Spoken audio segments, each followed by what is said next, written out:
Hello everyone, in this video we are going to present our research on pembrolizumab, which is a humanized antibody, more specifically a PD-1 inhibitor used in cancer immunotherapy that treats a lot of cancers like melanoma and lung cancer. First, let's discuss the immune checkpoints. Immune checkpoints are a normal part of immune systems. Their role is to prevent an immune response from being so strong that it destroys healthy cells in the body. Programmed death protein 1 and programmed cell death ligands are important molecules that help control the immune system. When PD-1 interacts with PD-L1, it reduces the immune response by blocking the activity of effector T cells and boosting the function of regulatory T cells, which helps keep the immune system balanced and prevents harmful reaction. However, cancer cells take advantage of PD-1 and the PD-L1 pathway to avoid being attacked by the immune system, allowing cancer to grow and spread. Here comes the mechanism of pembrolizumab. It is a competitive inhibitor. Pembrolizumab binds with high affinity to PD-1 receptors on T cells, thereby blocking the interaction between PD-1 and its ligands. By blocking PD-1, pembrolizumab removes the inhibitory signals that would dampen T cell activity. This reactivation of T cells enhances their ability to recognize and attack tumor cells, effectively boosting the anti-tumor immune response. Unlike cytotoxic antibodies that kills target cells directly, it works by modifying the immune system instead of causing cell death. This change in immune environment helps boost the ability of T cells to destroy tumors. This figure shows a timeline of pembrolizumab FDA approvals. Now it can treat 18 types of cancer, including certain early stage and advanced cancers. This study shows that pembrolizumab, compared to platinum-based chemotherapy, extends survival and significantly improve ORR in first-line treatment for advanced PD-L1 high-expressing non-small cell lung cancer patients. I'm Chen Yang, and I will talk about gene synthesis, which could be divided into 4 steps. First, our goal is to construct the CHO cell lines that efficiently express pembrolizumab light and heavy chains. The picture shows us the structure of PD-1 and pembrolizumab. Why we use CHO cells? Due to their robustness, growth to high cell densities, high protein yields, and the ability to synthesize complex membrane protein. After the orange murine antibody against PD-1 was obtained by a mouse hybridoma technology, they will be attracted by the human immune system. So just like molding a car, we need to translate the core component CDR region of the mouse antibody to the chassis of the human antibody to reduce immune rejection. Next, we need to equip this gene with an intelligent navigation system, a plasmid vector, which help to feed the human's antibody genes into CHO cells and allow them to produce antibodies efficiently. Common commercial vectors such as the picture shows us included the following components. The CMV acts as a gas pedal, allowing genes to be fully expressed in CHO cells. The signal peptides could direct antibody secretion, like a carrier tag that ensure the secretion of antibodies outside the cell. The DHFR genes is the quality inspector who helps us screen out qualified production cells. Multiple cloning site facilitates the insertion of LC and HC genes. Then the third step is transfection. Gene is delivered into CHO cells. In production of pembrolizumab, electroporation is like a precise gene carrier using electric shock to open the door, deliver antibody genes into CHO cell in milliseconds. CHO cells and plasmid are mixed. Voltage of 1800 volts is used to make nano-sized hole in the cell membrane, so that DNA can enter as quickly as it is attracted by a magnet.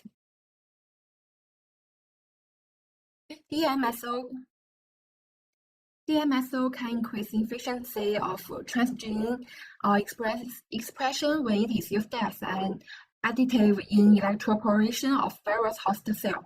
A picture shows the antibody expression impulse of stable RCHO cells and in individual RCHO clones obtained from electroporation in the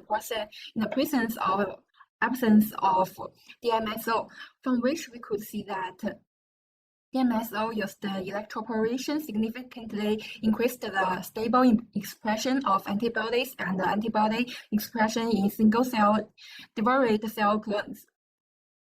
After transfection, 80% of SHO cells could get the antibody genes. Next is the Bruchel elimination round. Remove the essential nutrition glutamine so that only the cells which successfully integrate the genes can survive, with a survival rate of merely 0.1%. These selection cells are then used to subsequent culture and fermentation.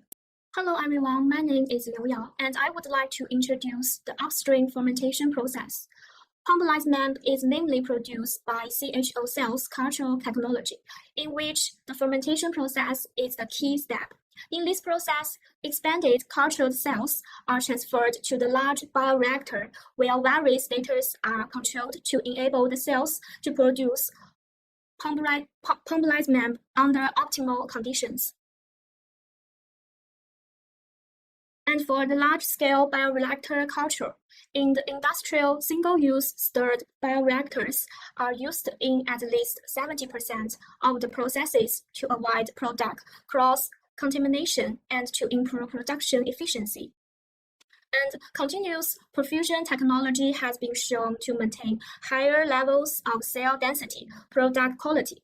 Based on this, we select continuous perfusion cultural technology for the large-scale production of pumpernickel MEMB in the single-use stirred bioreactor. At first, we select the appropriate basic medium and feed medium.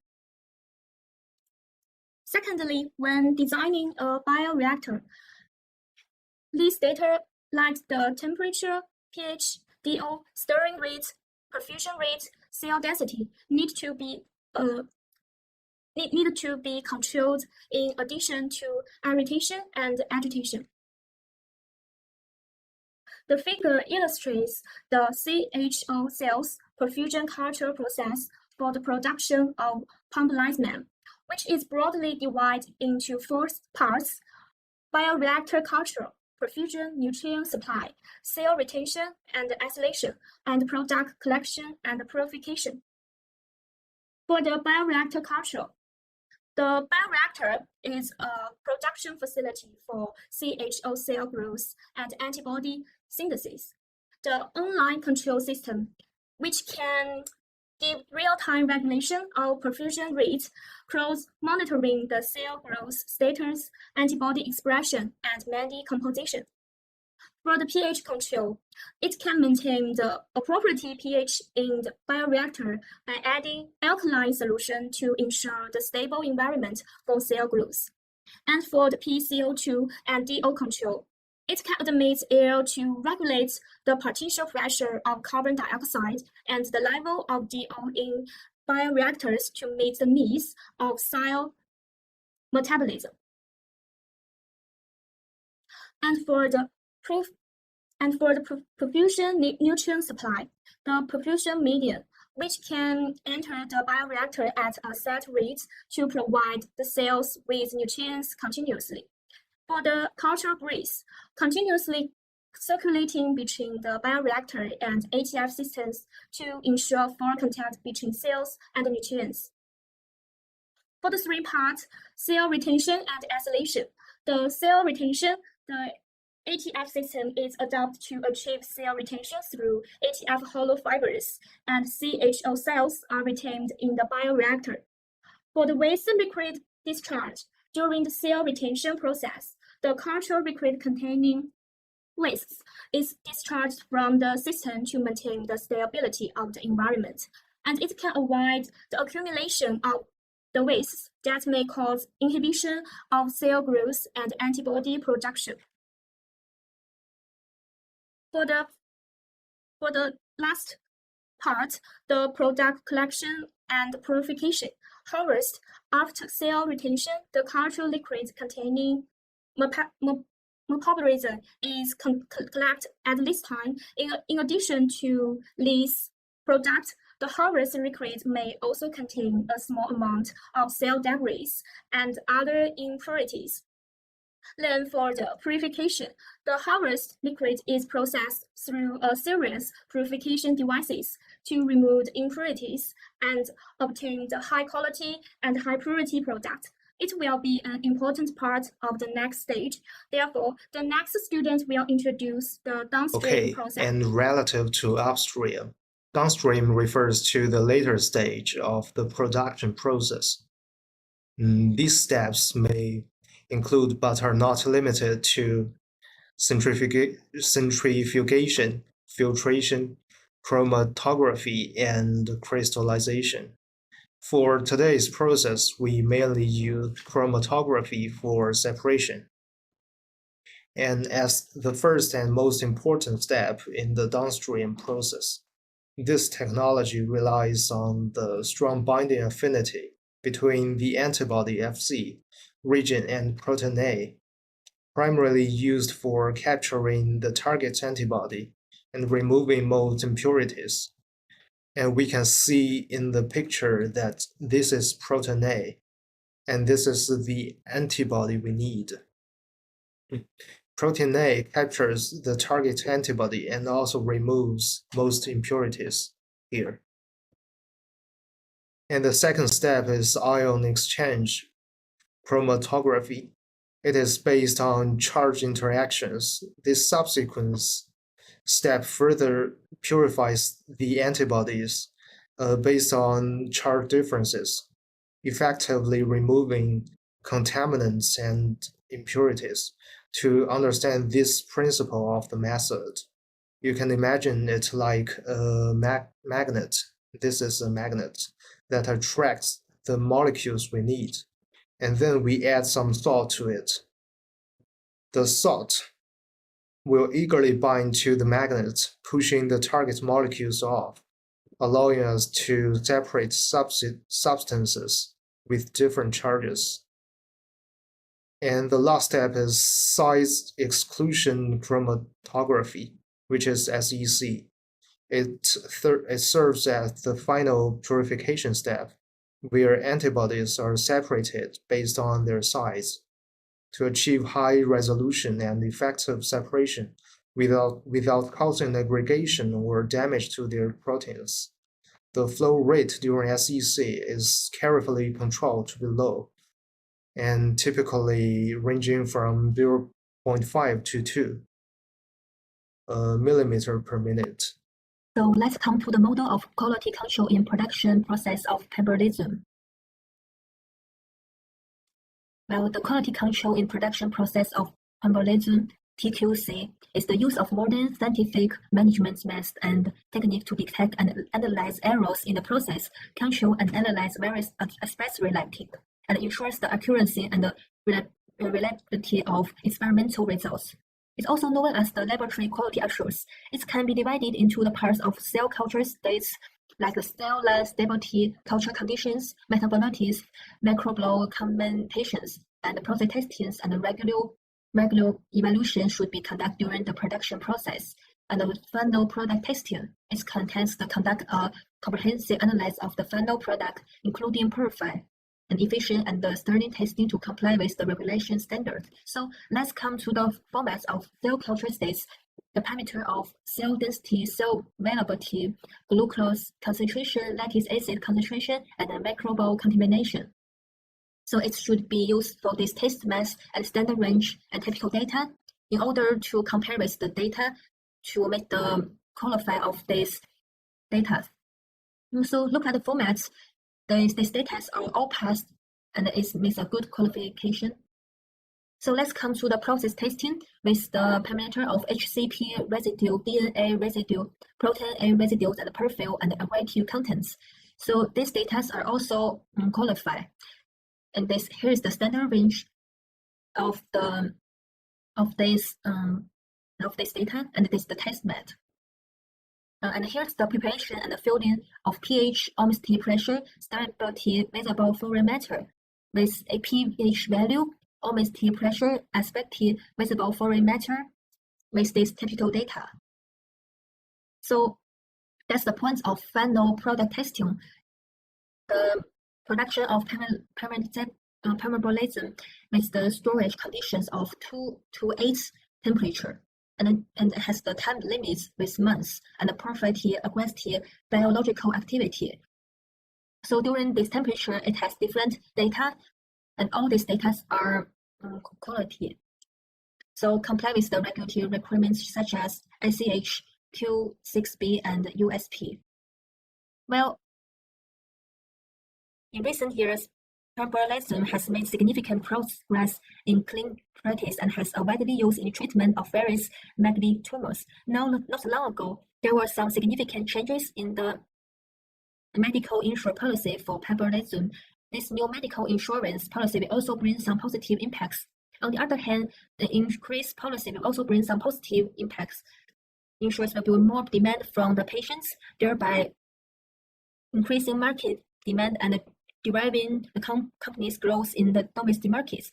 On the other hand, a wide range of applications will also stimulate more clinical research and applications, providing great space for the company's product development and innovation. The drug must be used under strict medicine conditions to avoid safety risks caused by excessive or improper use of the drug. In addition, some patients using permeabilism may be high risk, such as impaired immune function and uncontrolled autoimmune reaction, which also require careful monitoring and prevention by related experts.